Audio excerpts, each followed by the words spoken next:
Hey guys, Useful Yields here. Another portfolio video time. So yeah, let's jump right into it. So unfortunately this week was a little bit of a loss.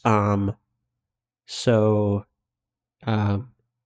this says we lost about I think around $40, but I'm actually calculating it. We lost about $85, but we can jump into each of the individual stocks. So starting out with my leveraged and hedged TQQQ. So you can see here we actually gained some decent money on this. Honestly, this side of the portfolio has been kind of not performing super well because just QQQ has been underperforming SPY for a decent amount of time. So if we go to SPY and go to I do QQQ here and then do the last. So you can also see SPY is outperforming QQQ in the last year. But if we do the last like month, for example, you can see there as well as when we really started this portfolio. Let's just say we had that same position. You can see here that SPY is outperforming it again. So tech stocks haven't really been doing too hot, at least not the ones in like the NASDAQ 100, which kind of sucks, but you know, it is what it is. I do think, you know, if we look at like 3-year performance, same kind of thing, but there was a big crash around this time. So if you look at 5-year performance, obviously it's a big difference. So it just kind of look out, and it depends on when you look at it. So I don't know. I might switch this into like UPRO. It's kind of the go-to one. I'm not sure though whether or not. I mean, neither TQQ or SPY are probably going to be performing super good next year, anyways, because we're honestly overvalued in both markets. So we'll see. I'll keep you guys updated, obviously, but also before I forget, so this last week, I actually did my portfolio wrong. So I finally figured out the weekly money weighted return rate of return, so the MWRR. And for last video, I had 20% or something like that in the thumbnail, and it's actually only 3.82%. It was 20%, obviously, because I was just taking the percent difference between the two. But so I'll get this hopefully updated by the time that this video releases. I'll update last video's thumbnail to reflect that 3.82% change. But this week, we have a little bit of a negative thing. And I also added this cool column to show us the the actual raw number that we're getting. So you can see here that 2 weeks ago we had 7.54% increase, which equated to about $429 from the previous week. But what's interesting is around that same number is this one. So you can just see really the big difference between 18% equaling about $410 and 7.5% equaling about $429. And obviously that's just because our portfolio is increasing more and more as we add to it, as well as obviously as we go into the things. I'm going to touch back base on this a little bit later, though. Let me finish this side of things. So yeah. Again, I'm not really sure what to think about this, but moving on to the high yield dividends. So this last week, I mean, honestly, this is kind of expected, and I expect, honestly, the next few weeks to look probably pretty similar to this. But we can see here that Coney went down a little bit. Luckily, not too much, and honestly, it's perfectly sane amount. Misty went down a little bit. I mean, 5% is kind of a lot. YMAX went up a little bit. USD went down a little bit. It actually was a lot of these positions were down a lot more. Also, something I need to point out is obviously we had a shorter week this week. So we had Thursday off, like the markets were closed, and then Friday was a half day. So that's another thing to keep in mind here. But I think around Tuesday, Misty had taken a huge dump.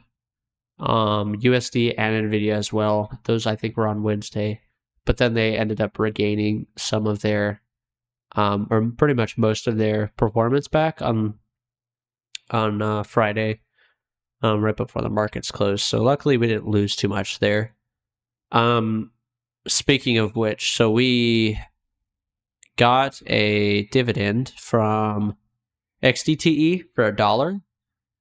Which is pretty nice. And you also see that there was a deposit of $718. And that is because I sold my Bitcoin. So I finally did it. I sold my Bitcoin. Let me pull up the Robinhood order. Just give me 1 second. Okie dokie. So here you see we sold our amount of Bitcoin at 73,000. For about $767. Now, obviously, there's a big difference between 767 and the 718 that we have here. And that's because I used $50 plus I added another $100 because on Monday night, I had a really strong feeling that Misty was going to take a big red day. And it did. It did take a big red day. So I had about 150 in that. In MSTZ, and that actually went up about 20% by the end of the day on Tuesday. The issue is I held on to that position. What I should have done is probably sold, but by the time I woke up the next day, and this was like right at market open, I actually ended up losing about $5. So, I just haven't actually added in the $45. So if you come over here, you can see there's a plus 45 there. So that's basically what happened there. But yes, and you can see obviously Bitcoin's a little bit higher than 93K, and that's totally fine. Something most people, including myself, often forget is, yeah, obviously I'm missing out on potential money here, but two things real quick to mention. One, we didn't know it was going to go back up. It went down here, so it actually hit 90K at one point. Imagine if that were to keep falling. I would be very glad that I sold that 93K. Sold around here. Another thing is, I was still up very, very much, right? Like, we're talking like 45, 40%, something like that, within the span of only like a month or two. So I will gladly take that growth. I do not care if this goes to 200K or a million. I mean, obviously I'll be kind of upset, but at the end of the day, at that point in time, it's important that we gained money, we increased, right? So like essentially we saved our butts here. Speaking of Bitcoin, I really do think that Bitcoin is going to only last another 2 or 3 weeks at these like all-time highs, and it's going to start to dip. If you have seen anything about the Bitcoin cycles, whether or not you believe in them, I mean, it kind of does look like that. There's been a very limited number of cycles, obviously, but I'll put an image on screen right now to kind of show you guys what that looks like. But essentially, these only last a little bit once the halvening starts, and they start to, and they have a bull market, and then there's going to be a bear market to follow, and then the next cycle is going to continue, or it's going to happen again, and then bull market's going to happen again, and then a bear market's going to happen again. If you look at the timing around when they happen around November, October, December, around that area, around that time. And they only last for a few days, or like a month or two, a month and a half. So I'm thinking we pretty much reached the peak, and this is on the way down. Now, again, I'm not saying that it's not going to go higher from this point on, but I do think nearing the end of December, this is going to start going down. And we're going to see probably a low in the summer, and then maybe a little bit higher next year around the same time. But realistically, these are going to shoot back up, right, of the later in the year of the next halving. So that's 2028, because they happen every 4 years. So if you really want and you believe in this, and assuming if you want to call it this prophecy becomes true, where it starts to, start dipping down, and it follows the cycle that that's on the screen, then you should really probably purchase these about a year or a year and a half before the next halving cycle. That's what you can see here. The image, if I found the correct one, you could see 365 days to the left and 365 days to the right, and each of those are the bull and bear markets. But you can see just before that, for the last 2 cycles, maybe not the last 3, but the last 2 cycles, you've seen that just a little bit before that 365-day mark, there's been a little bit more of a dip. So that's what I'm saying, a year and a half. You could just do a year. You're still going to get a lot more performance if that cycle, and if this kind of pattern continues. But moving on from Bitcoin, because I know I've probably spent way too much time on that. One of the things that happened this week was, because of Thanksgiving and the holidays being closed, WiMAX didn't pay out. Also, we didn't have any, I think Group A, I want to call it. We didn't have any Group A's, so we didn't get paid there. But if we go on retire on YieldMax, we can see that this is the highest. I mean, again, ignoring these little few ones here, we can see this is the highest yield, I'm pretty sure, WiMAX has ever paid out. An 86% yield, so 30 cents per share. So we have, so while this is loading, let me come over here and go here. So WiMAX, we have around, what is that? 35.2 share, or something like that.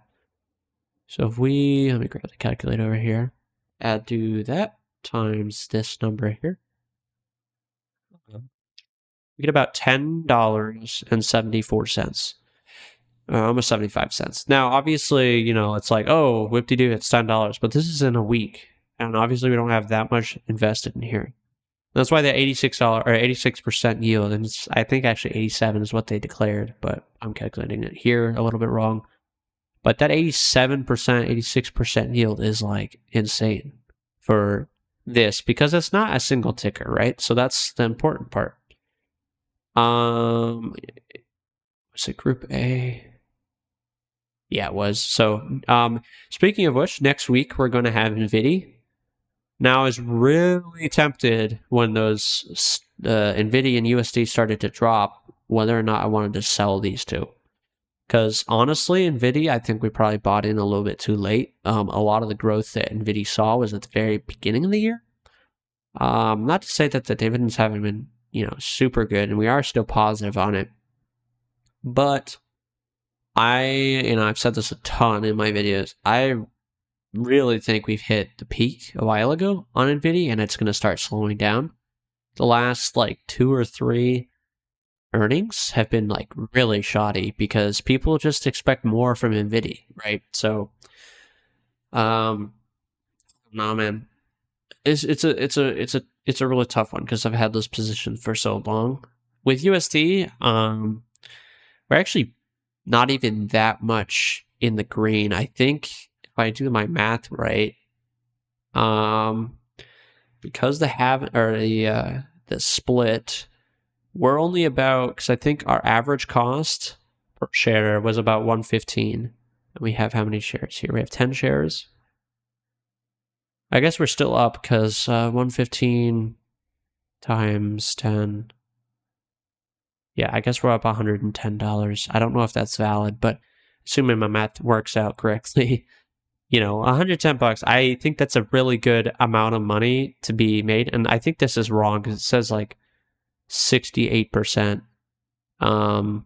market gain of $255. I think that's because the split kind of got jacked up. But regardless, semiconductors might be on the, downturn, and I think the next earnings date that has that USD carries is AVGO, and I believe that's like on the 12th of December. So like the second week, I guess like 2 weeks from now. So we'll see. I don't know whether or not I want to carry that because I think that's the second biggest holding. We can check real quick. I think that's the second biggest holding that it has, though. Assuming this works. Show what's going on here.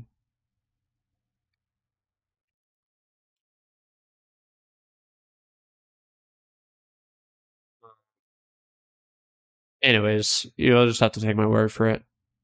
But essentially, yeah, we're just gonna keep our eyes peeled, obviously, for that. I don't think there's any other positions that I kind of moved around.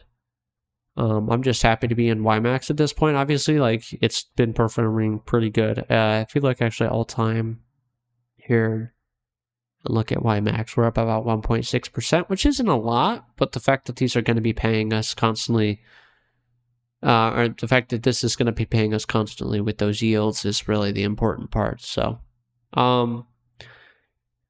also, real quick, back on Bitcoin. Sorry, this video is kind of a little bit all over the place, but one of the things, half the reason I kind of sold the Bitcoin when I did was Misty is already pretty much a Bitcoin company at this point. I mean, it's when Bitcoin goes up, Misty goes up. When it goes down kind of thing, right? But it's also like almost a 2x position in Bitcoin. So if we have our money here, all right, I'd much rather have my money in MSTY than in Bitcoin, because you can see here in the last month, Bitcoin has gone up roughly 40%, right? In the last month, MSTR has gone about 68%. So, and the peaks pretty much line up. You can see here, $473. But guess what? I actually think this company is super overvalued. I'm not going to lie, but that's why I'm very hesitant to keep holding. But at the same time, the premiums, and the dividends from MSTY have been so good since I've held it that it's like there's really no reason for me to sell quite yet. So I'm gonna keep holding on to it. But this video is super long. I apologize. But when there's a lot of movement in the portfolio, I gotta let you guys know. So yeah, and excuse me. So I think that's pretty much all there is to go over. Like I said, I'll get this this thumbnail fixed for you guys, and yeah. As always, I wish you guys a wealthy future.